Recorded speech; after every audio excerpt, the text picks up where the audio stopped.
After the Akedas Yitzchak, the binding of Isaac, Avraham, comes down from the mountain with Yitzchak, having just passed an unbelievable test.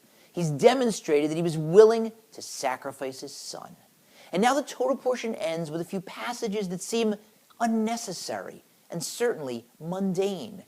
Avraham is told that his brother Nahor has had many sons born to him from his wife, and also some sons born to him from his concubine, and that one of those sons fathered a daughter. Why do we need to know the lineage of Avraham's idol-worshipping brother Nahor? Rashi, the greatest of the biblical commentators, comes to the rescue as he so often does. He tells us that we need that lineage because of that granddaughter. Her name is Rivka, Rebecca, who of course will become the wife of Yitzchak and one of the matriarchs. But why did we need to know the names of all of her uncles? Why couldn't the Torah have just told us the name of her father and then her name?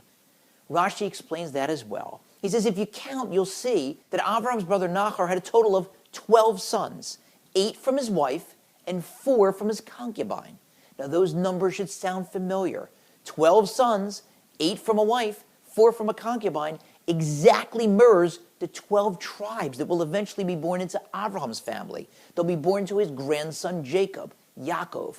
12 tribes, 12 sons, 8 born to his wives, and 4 born to his concubines, to his maidservants. So Rashi here is hinting that the Torah is teaching us some incredibly powerful lessons.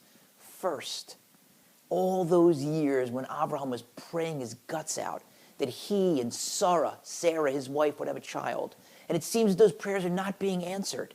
And he keeps praying and praying and praying, never giving up, never losing faith, until finally, at the age of 100, he and Sarah have a son.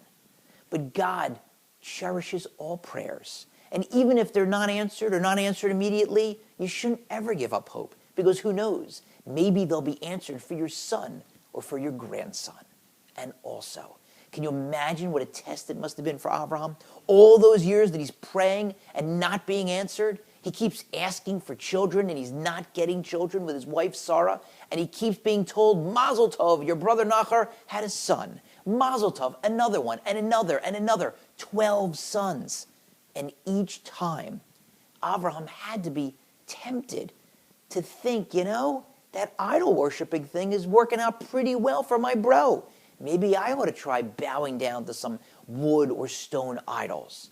But not once does he give in to that temptation. Not once does he waver in his faith. Not once does he stop believing or stop praying. So we're being shown here how careful God is to repay us midah keneged midah, measure for measure, in exactly the same fashion that we worship him.